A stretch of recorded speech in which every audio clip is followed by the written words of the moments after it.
So the basic idea behind this show is that we invite someone to join us who's a genuine sports fan. They can be a current sportsman, their playing days might be behind them, or they might just be somebody from another walk of life who just happens to be a sports geek. We send them to an island where sport doesn't exist, but remind them of their passion. They can take 6 of their favourite pieces of commentary from the vast BBC archive along with them. And this week it's bass player and lyricist from the Welsh band Manic Street Preachers. They've released 10 studio albums to date, and for a 19-year period, every single they released went into the top 40. So throughout all the recording and touring, Nicky, has sport been in the background or the foreground of the band, would you say? I think ever since I was the Leeds Sunderland FA Cup is the first vivid memory of sports. It was 73, was it? Yeah.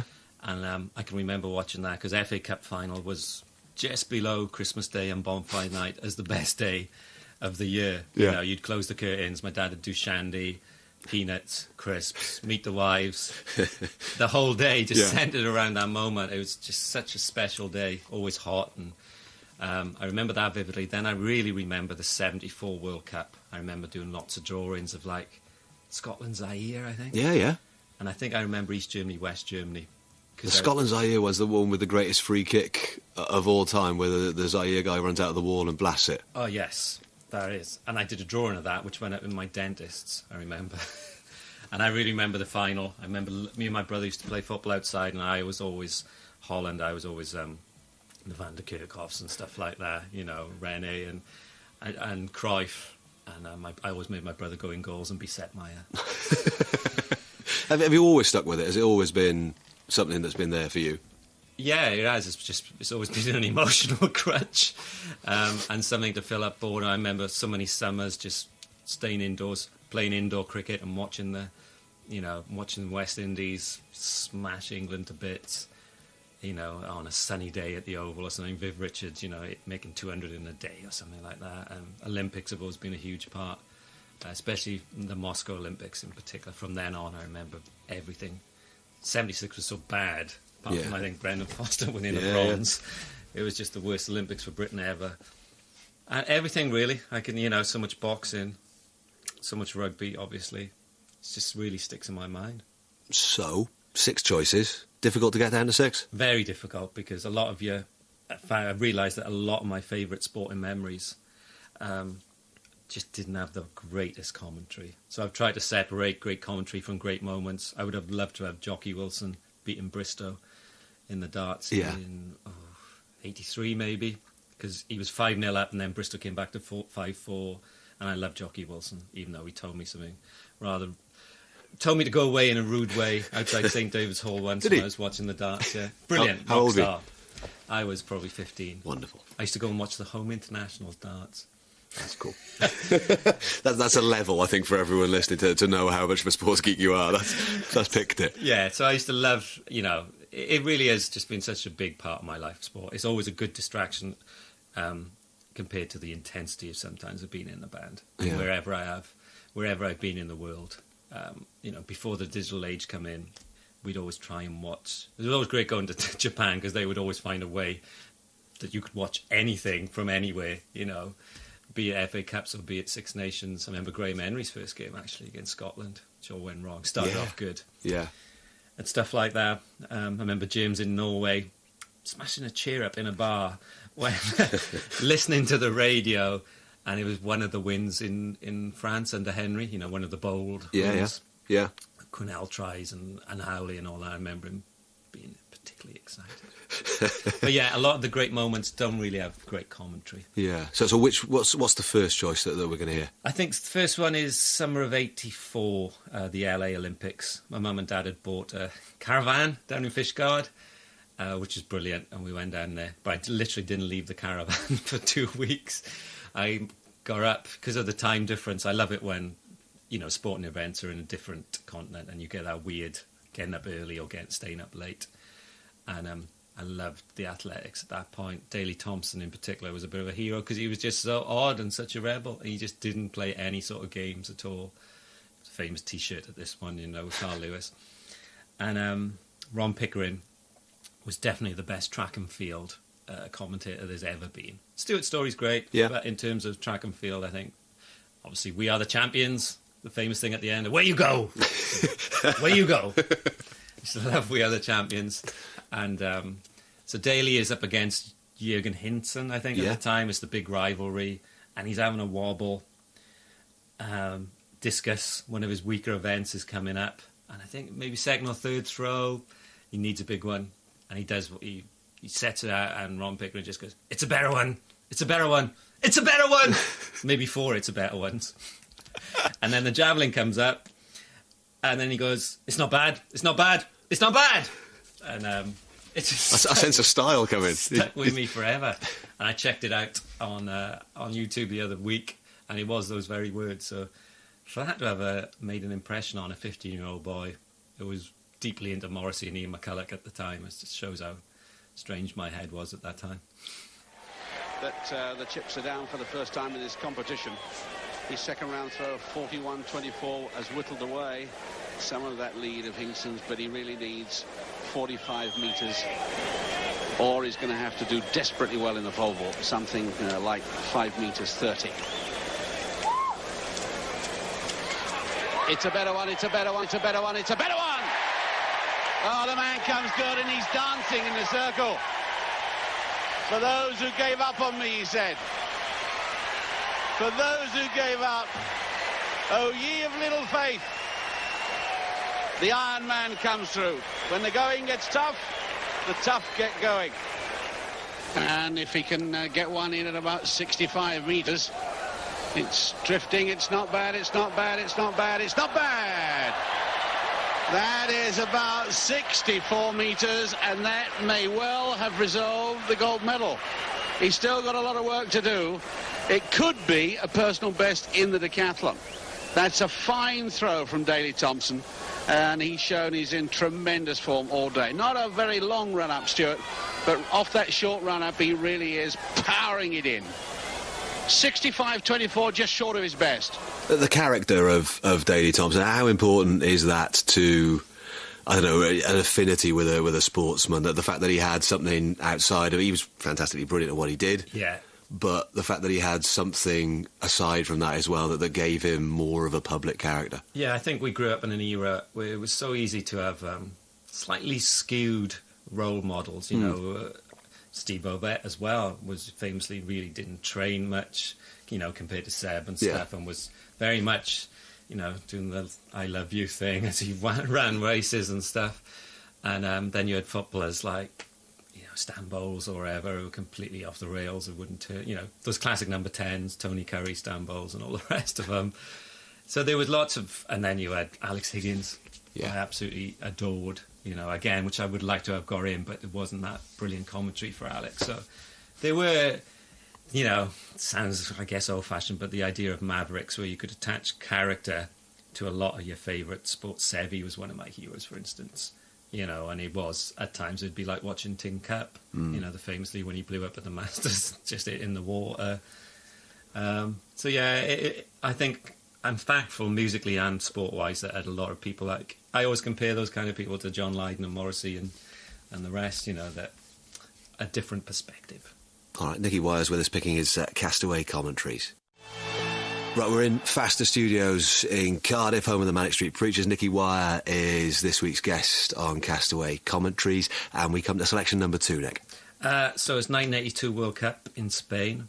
One of my real favourites, this, because that tournament, along with Argentina, are really etched in my head. Is that the way with World Cups when you were a sort of a kid? Is that because Mexico for me is the one that stays in my head? 86. The 86, yeah. That's kind of the most visceral one that I've got. So is the 82 one your kind of...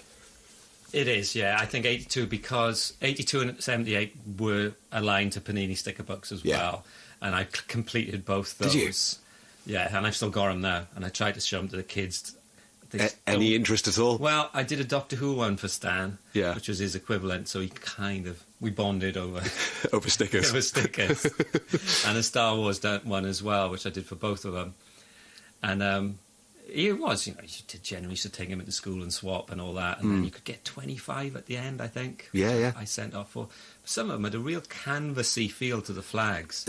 The flags, and then they had sort of silver ones, foil ones as well, which were, if you got one of those, that was kind of like king of the hill. A Birmingham City foil one from a Football League one, and then 78, 79 one, because they weren't in the first. I think it was just the flag. Yeah. Anyway, but the 82 World Cup, I remember I was playing football quite a lot myself for Pont Red Stars, which is a great mental football team. Kids having the fags at half time. I looked like a complete girl, but I was good at football. I was the centre forward, so I was kind of protected. A lot of really hard, messy boys who protected me, and we used the Roy of the Rovers kit. Oh wow, which was fantastic. That's a heck of a choice. But we weren't that good. But 82, I remember watching. 78, I absolutely adored because of the ticker tape. Staying up late watching Scotland beat Holland, at 10:30 at night. It was just like a dream. But 82, I was a bit more serious about football myself, and Jerry Armstrong's goal, against Spain, just phenomenal side, that side with Billy Hamilton, and what a team that was. And it was a really odd format then, if you remember, because the second round was like a little group game. Yeah. It was England, Spain, and Germany, I think. And Keegan was never fit, and Brooklyn was never fit, but they came on, conjured up a great chance, and Keegan headed wide. That's right, yeah. But just such a great tournament, a bit underrated. The game of the tournament was obviously Italy-Brazil, 3-2, Rossi, which I remember just running home from school because I think it was a 4:30 kickoff, 4:15. It's a phenomenal game, and I was rooting for Italy. Even then, I was just, for some reason, just chivvy, and I didn't want. You couldn't go for the obvious. Of Brazil and all that. I wanted some nastiness of Gentili or something.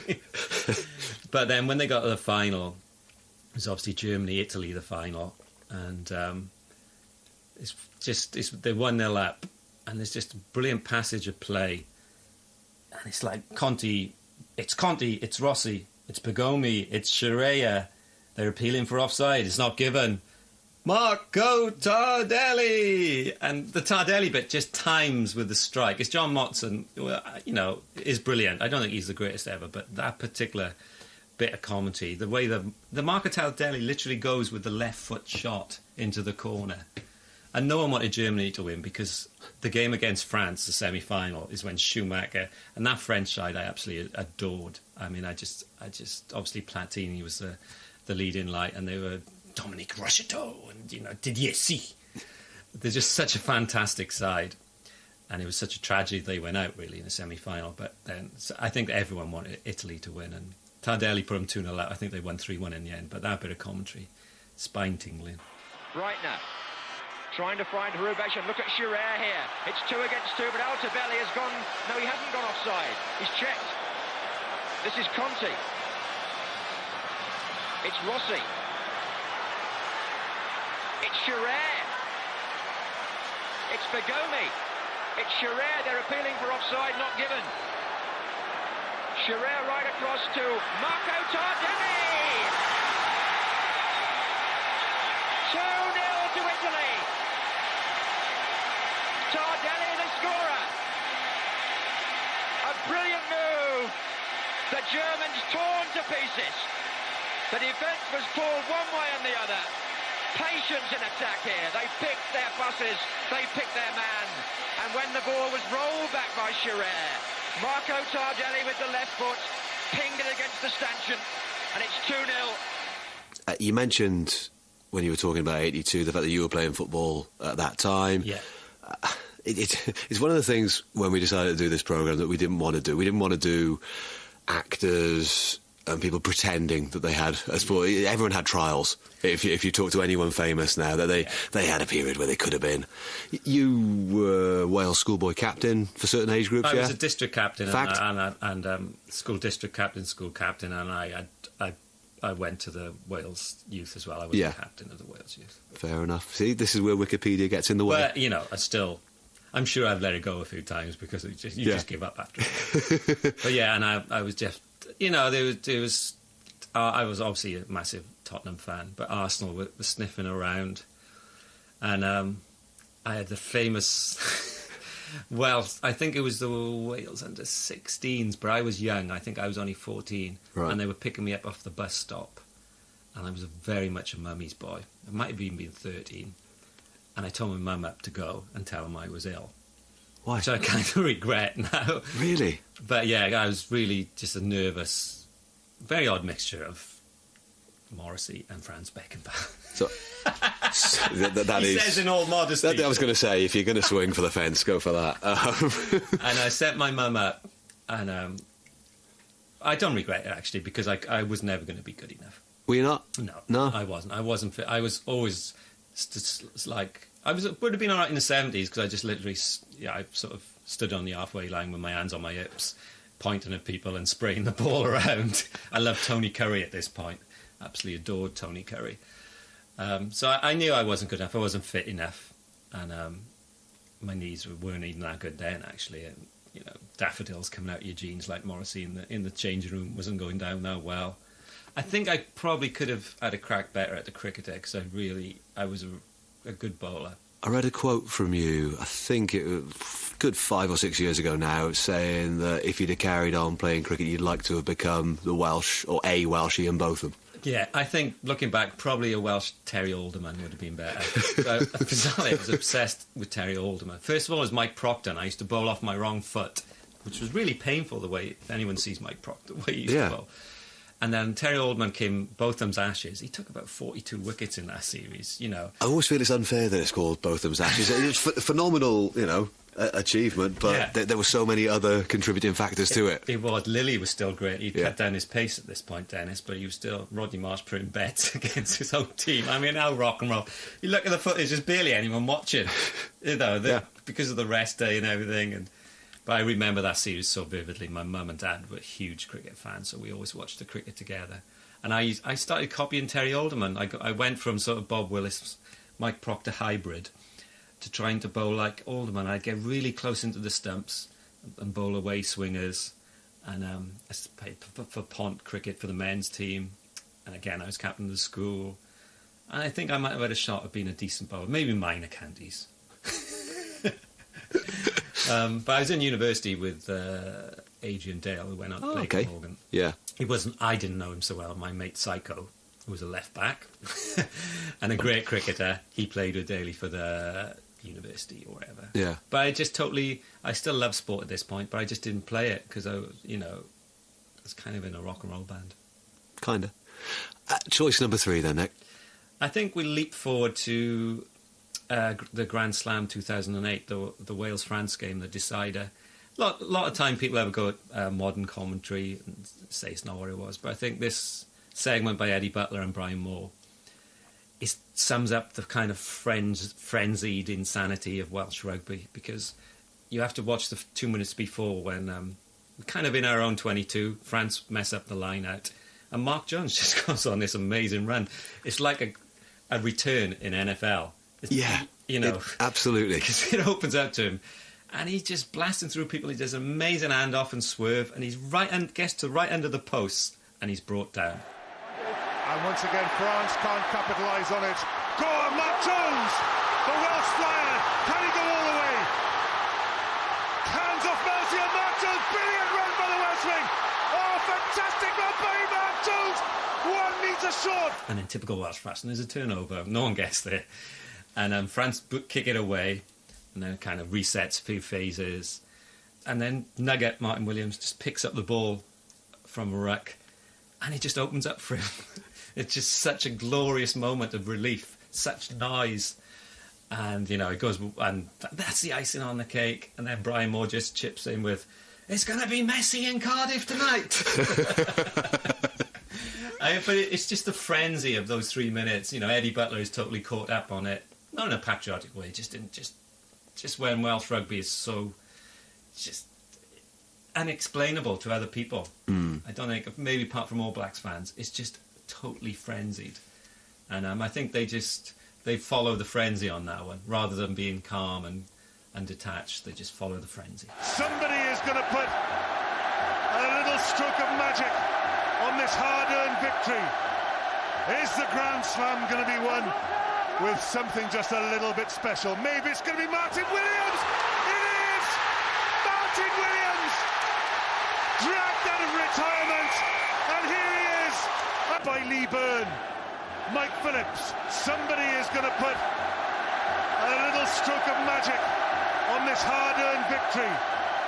Is the Grand Slam going to be won with something just a little bit special? Maybe it's going to be Martin Williams. It is Martin Williams, dragged out of retirement, and here he is, a second Grand Slam for Wales. Oh, back in the international game, and Wales are back in Grand Slam rugby mode. It's going to be messy in Cardiff tonight. It's all going to kick off. Right, we're halfway through Castaway Commentaries. Nicky Wire is our guest this week. We've got 3 more to come in the next half hour. Right, you're listening to Castaway Commentaries on Radio Wales Sport. The main idea behind this programme is for a sports fan to choose 6 of their favourite pieces of commentary, which they would rush to save should the BBC archive ever be deleted, which would never, of course, happen. Nicky Wire is our guest this week, and we come to number 4, Nick. This is quite, well, not obscure, but slightly obscure. Is the 88 Olympics, so... Yeah. One of the forgotten Olympics, actually. Apart from Ben Johnson, yeah, I think it is. You know, that's the thing that jumps out. Again, because it was one of those ones that you were talking about earlier, about being up early in the morning. Yeah.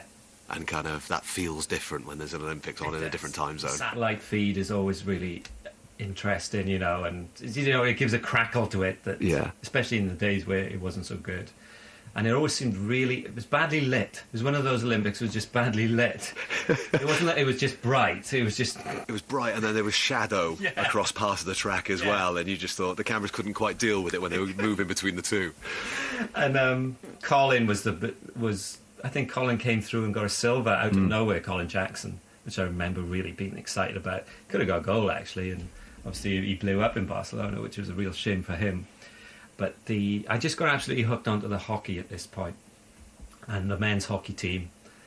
Great Britain hadn't done anything for a long time, and Sean Curley, their centre forward, was actually really cool. Again, he was a bit of a Istanbul Tony Carey kind of, shirt out, long hair, and with hockey you really got to stick with it because it goes on forever.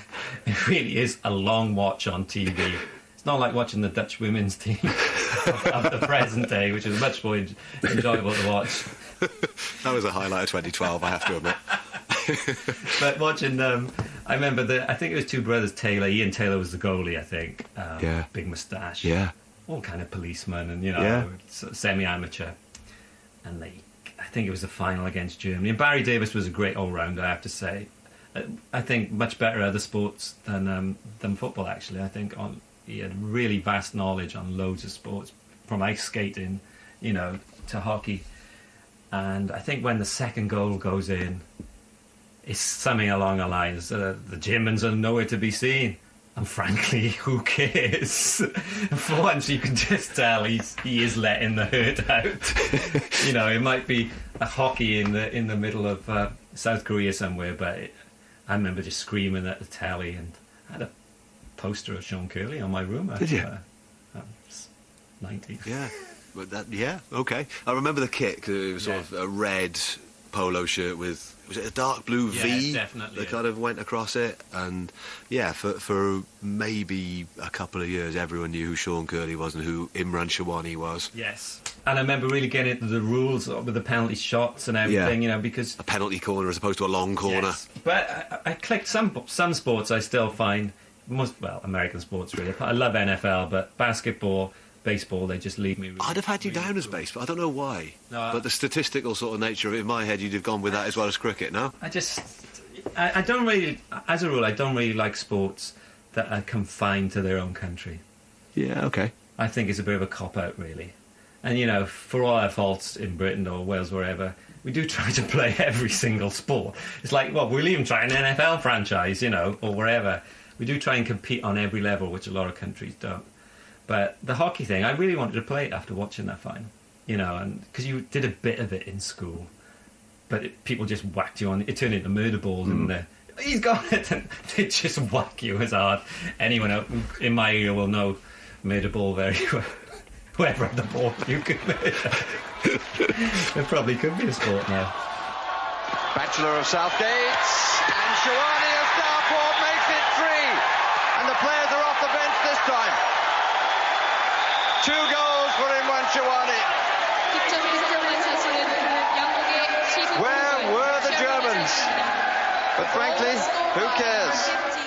Barry Davis out in Seoul early in the morning, as I recall, and Great Britain winning a gold medal. I've got a dent in my shin, actually. You're talking about hockey. I've got a dent in my... The only sport I ever played where I got properly injured. I've got a big bit of bone that doesn't... Yeah, there was a hockay ball ploughed into it when I was in school. The ball's really hard as well. It was one of the reasons why I didn't really take to it. I wonder if they wear shin pads now. I don't remember them wearing them back then, but they do now, definitely. Pre-helmet cricket age. Yeah, that was brutal. It was. I was watching Kerry Packer stuff the other night on BBC. That was really good, that How's That show, yeah. Did you like that? Yeah, I remember all the Packer stuff really well, because I loved Tony Gregg. I thought he was such a brilliant, late Tony Gregg, such a great captain. He had an SP bat. And back in the day, bats were very important. You obviously had Slashdare and County, but the SP had a slightly light blue thing on it. And he used one of them. Not many people did. Absolutely, I always wanted an SP. Never knew what it stood for. John Edwards used County. It was that big C. But the SP was great. I never liked Gray Nichols. It was always people like Chris Tabray and Bob Woolmer. Talking about Tony Gregg, I remember at the end of that programme, it was a drama that ABC did about the whole Kerry Packer circus. At the end of it, there was the stills that you get of what they then went on to do, and it had sort of Tony Gregg, ABC commentator for the rest of his life. He basically just nailed himself a job with Packer, and that was his career there. How do you stand on former pros commentating? Is that the better side of commentary, or is the more traditional blokes who know nothing about sport like myself? I think it depends on the sport. I think in certain sports they become really good, cricket in particular. You know, I think Nasser is fantastic, Atherton, because they're all, they're pretty bright and articulate. Yeah, there's some, Bob Willis, I never thought he'd turn into the most sour and happy, but quite insightful, pundit on cricket. Yeah. He's hilarious. You just tune in just to watch him. England won 5-0 and you say how bad they are. And I like that. So I think it does depend on sports. I think, let's be honest, some footballers really struggle. It's just euphemism after euphemism, platitude after platitude. That's kind of rare. So, it does depend on... I think some rugby players make great... certainly make great pundits. Yeah. Not necessarily great commentators. Eddie's probably the exception. But then there's some awful Nick Mullins kind of rugby commentators out there as well. We just call all Welsh people Rhys or Williams. Even if one of them's called John Yapp, he'll call him Williams. I've no idea whether that's going to make the final cut. I have a feeling it will. But I think it does depend. I think there's room for everyone on that. Sometimes it's really nice to get some real insight from someone who's done it. But it's a bit like football managers. Sometimes the best football managers were average players. Whereas, the best players just think everyone should be as good as they are. The Glenn Hoddle theory of why can't you pass it like this? Yeah. So that is a problem with because that's all they're saying all the time. I think Jonathan Davis turned into a really good analyst.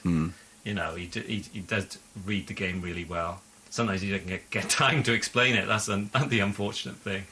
And I think the NFL has obviously John Madden as one of the great commentators. Phil Simms who was a quarterback. Yeah. He turned into a fantastic commentator. So I think if you want to do it, really, you're doing. I think research is really important. Knowing the players would help. Right. Let's come to number 5. Well, this is a more sedate and sad, but incredibly sad piece of commentary by the late great Peter Jones, who I grew up with on. I don't know what you'd call it before 5 Live. It's just called Sport.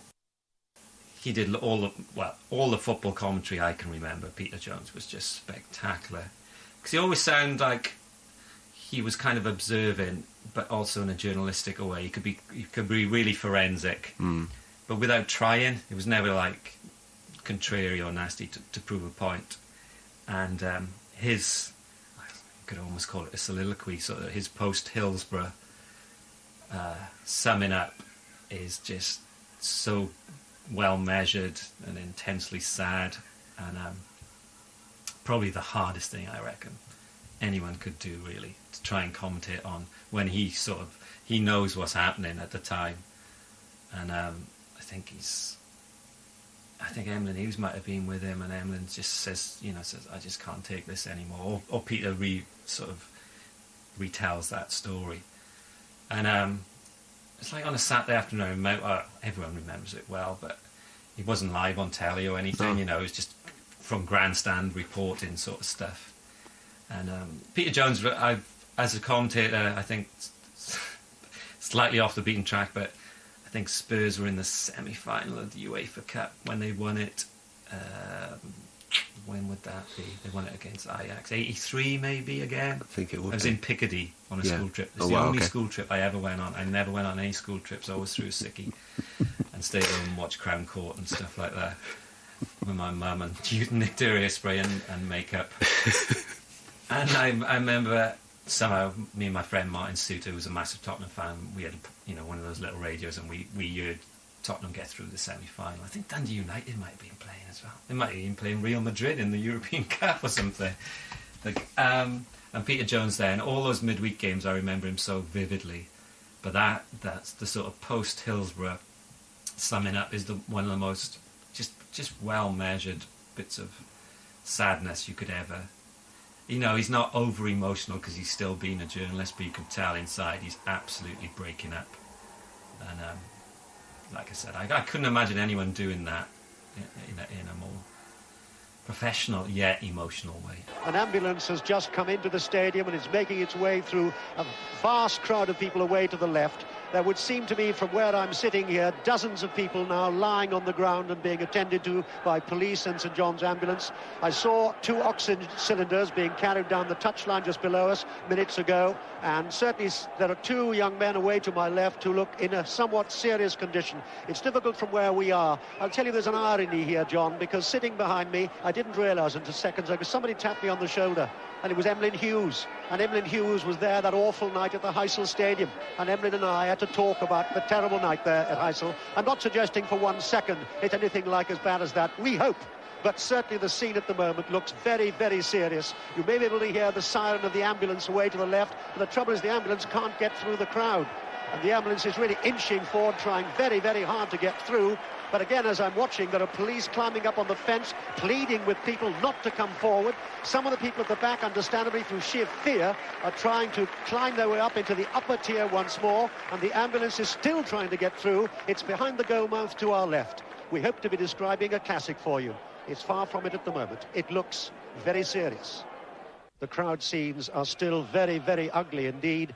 I've now seen 15 stretchers carrying bodies away, alive I must stress, and at the moment they've been ripping up some advertising boards because they've run out of stretchers, and they're being used at the moment to take people away to the left, the corner flag. I see for the last 10 minutes a nurse has what I think been giving a kiss of life to one young fan who looks in deep distress. There must be at least another 20 or 30 lying on the ground calling for assistance. About 3 minutes ago, some 200 more police marched into the stadium. Now it looks like a battlefield rather than anything else. A second ambulance has just come in away to the right and is now trying to back onto the pitch. I would stress yet again what I said earlier to you, that it really was a question of congestion and not only a question of crowd trouble, because they were very, very tightly packed in that end away to our left, and about 4 or 5 minutes through the sheer excitement of the opening exchanges of this game, 1 or 2 of them tried to climb over the fence, the others followed suit. Then there was panic all round without any question. They all tumbled onto the pitch. Some of them then tried to climb up into the other tier. I see 2 more stretchers being hurried onto the pitch.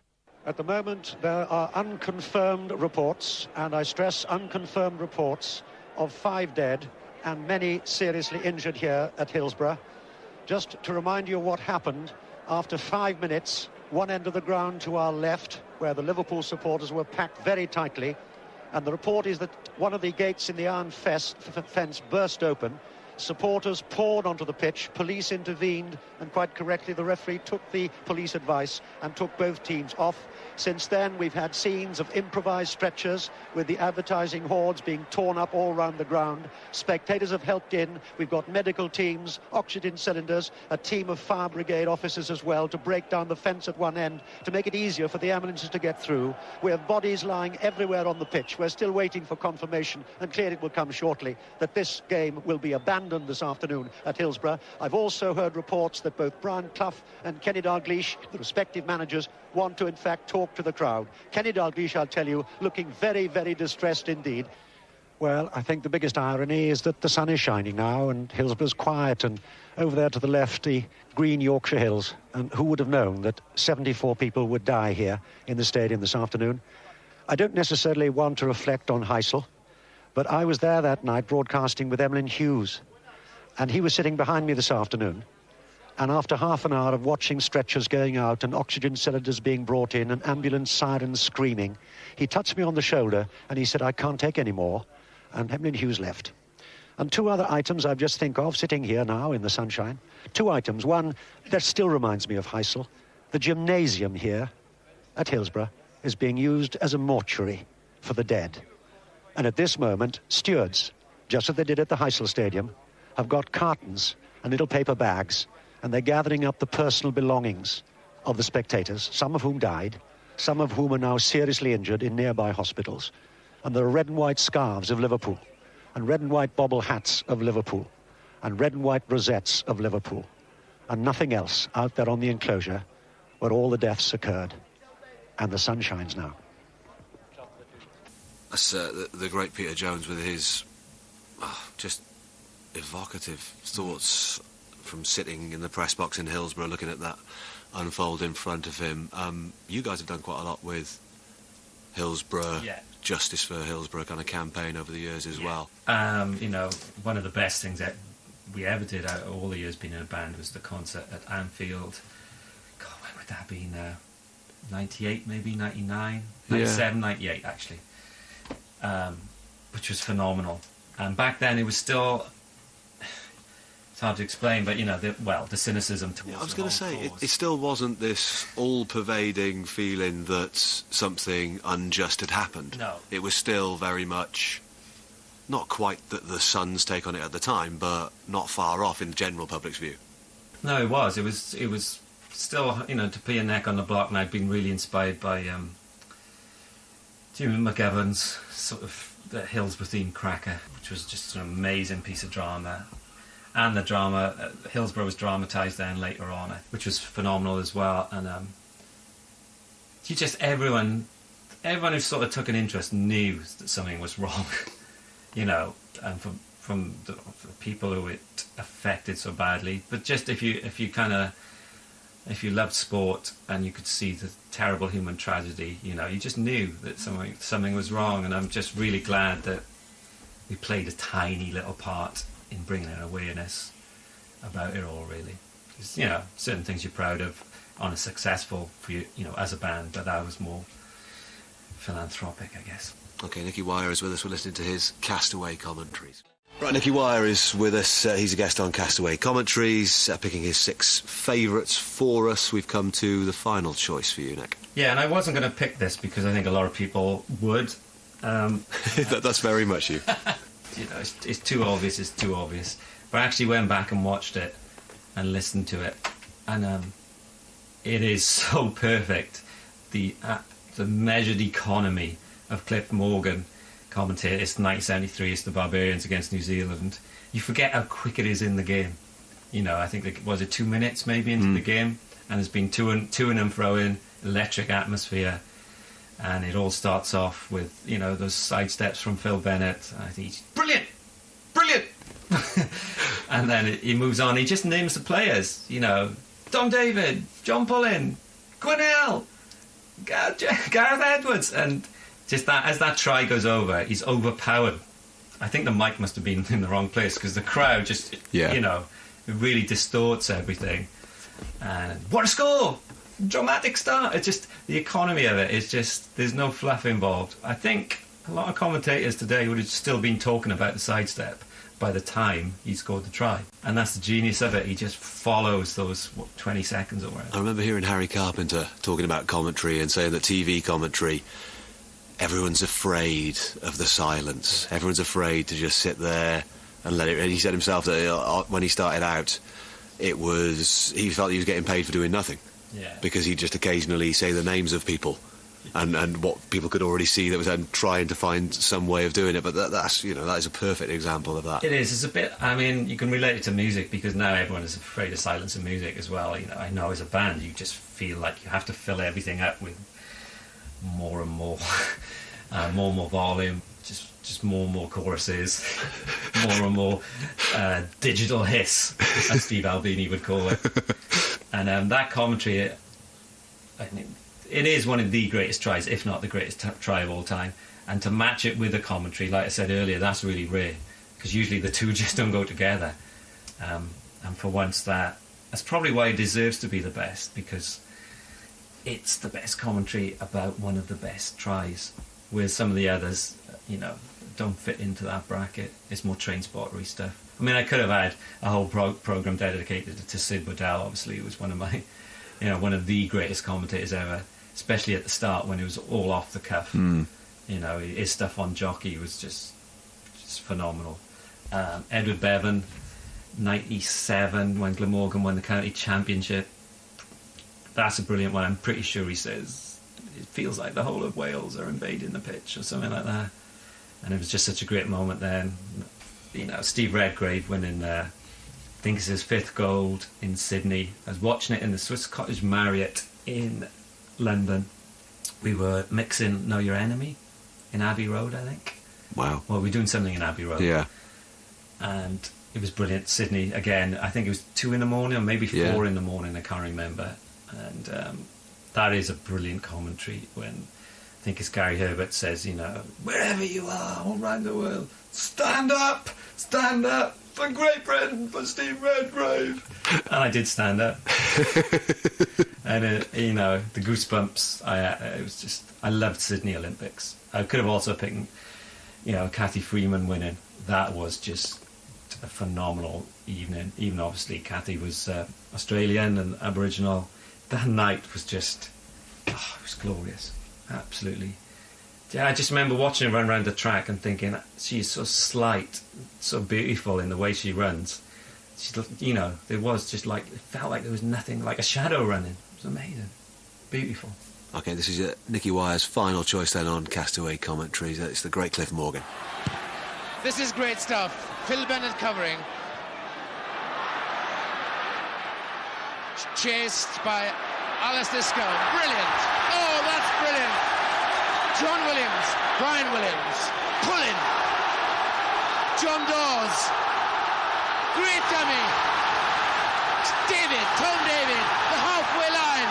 Brilliant by Quinnell. This is Gareth Edwards. A dramatic start. What a score.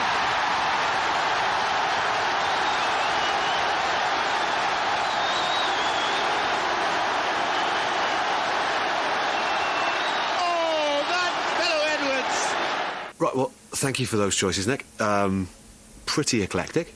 And, I was going to pick Indoor League. One of my friends got me a DVD of that for Christmas a few years ago, and the fact that those were on TV... It's just unbelievable. That's another time I used to throw a sickie, because sometimes it'd be on 1 o'clock midweek.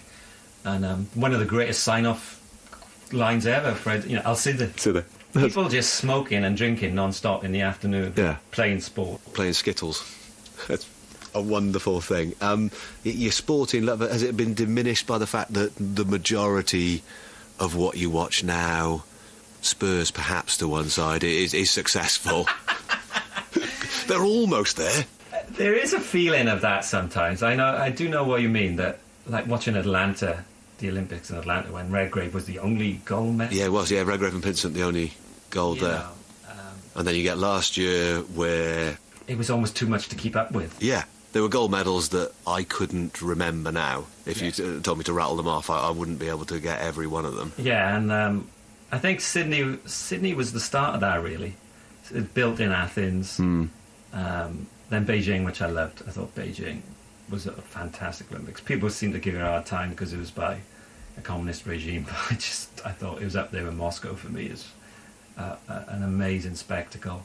And obviously we've been to see the Lions winning in Australia. Yeah, that was a nicely arranged tour. Because when we arrived in Melbourne, obviously Jamie Roberts got on stage with us and played, which I do take full credit for healing his hamstring. stretching he did on stage, you know, trying to jump around as much as me.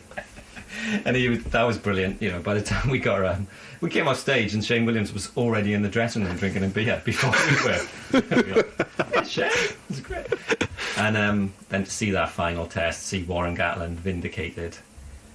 Well, did you guys sort of pick up on all that out there? Because over here it was obviously huge deal. Maelstrom, we did, yeah. Well, a few in particular, Oliver Brown in the Telegraph, one of the most kind of anti-Gatland, anti-Welsh pieces I've ever seen in my life. It was fair play. A few people have sort of apologised, if that's the right word. You Will Carlins of the world, they've come clean, you know, decent blokes and what have you. I haven't heard anything off Oliver Brown yet. It's one of the worst, most misinformed, pathetic pieces of journalism on rugby I've ever read in my life. You know, the concept of the British Lions is dead. And for Ian Robertson on 5 Live to do the same, you know. I mean, he's always been really begrudging to Wales victories. Whenever England win, he's over the moon. I mean, Scotland never win, really. It's never going to be an issue. So he hasn't got much to say.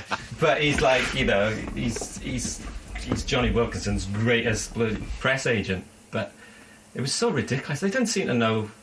I think the idea of the rugby player who does all the nuts and bolts, you know, not hanging around on the wings and show ponying, seems to be dead to them. You know, your Dan Lydiate, your Jamie Roberts of the world, your Ryan Joneses, who unfortunately didn't go. They just didn't get it at all, that Gatland's power game. It was really embarrassing, actually, just on a just a critical mass level, that people just didn't understand the way Wales have won 3 Grand Slams and a championship. The best comment I heard was, having played that Cliff Morgan commentary, was from Gareth Edwards, who I think he was on 5 Live, and they were asking him, you know, the spirit of the Lions, the ethos of the Lions appears to have gone out the window with this team selection. And he said, look, the ethos of the Lions is to win Test series. It's not about building bridges. It's not about, you know, everyone getting a player in the team. It's about winning. When they won, you know, in second Test in New Zealand, 93, 11 English players started. Yeah. You know, it was, I think Nick Popplewell was the only member of the pack, and you had Yai and Gavin, maybe Scott Hastings. I don't know, I can't remember. Might have been even Scott Gibbs. But it was, it was. They dropped Carlin. They dropped Carlin for Scott. But they picked 11 Welsh players. Now, no one caused a big hoo-ha. That's why I couldn't believe Oliver Brown's and stuff. No one mentions Ian McGeechan losing the South African series by not picking Shane Williams. Like, Geeks is the ultimate this and that, and he's the greatest player. He picked Hugo Monya, who couldn't hold the ball in his right hand, who bombed 2 tries and cost us the series. See, you're the only person I know who could come back from a successful Lions tour and still have the chippiness in there, still ready to sound off, which I like. That's only being the kind of critic. You know, I'm more severely critical of our band than anything. That's why we're always so harsh on ourselves. And I think journalism, you know, I think journalism is really hard. I grew up wanting to be a journalist, and when you read a good piece by any, you know, be it Oliver Holt or Paul Hayward or ever, you know, Andy Howell in the Western Mail even, you know, it does enlighten you, and it is important. And there's just been a lot of bad stuff. Will Greenwood, I think, he's a brilliant pundit. He always sees through the rubbish. You know, straight away he just said, Alan Wynne-Jones is just so clinical. He said, I've been so impressed on this tour. You know, he's not a singer, he's not a shouter, he's just clinical. Just all those things of hitting rucks and all that. I don't know, don't commentators see that anymore? That's like the main job for some players, is just to smash into rucks. Nick, I appreciate your time. Did you hear that, Voiding? That was beautiful. Don't edit that bit. Don't edit that bit out. It's not going to go, don't worry. Thank you very much for your Castaway commentaries, Nick. It's been good to just sound off, to be honest. To rant for a while, and it makes a change from having to go bands. Yeah, it's quite nice. You managed to get through it. Best of luck with the album. Best of luck with the tour as well. Thanks. And shall we end it in indoor league style? I'll sit there.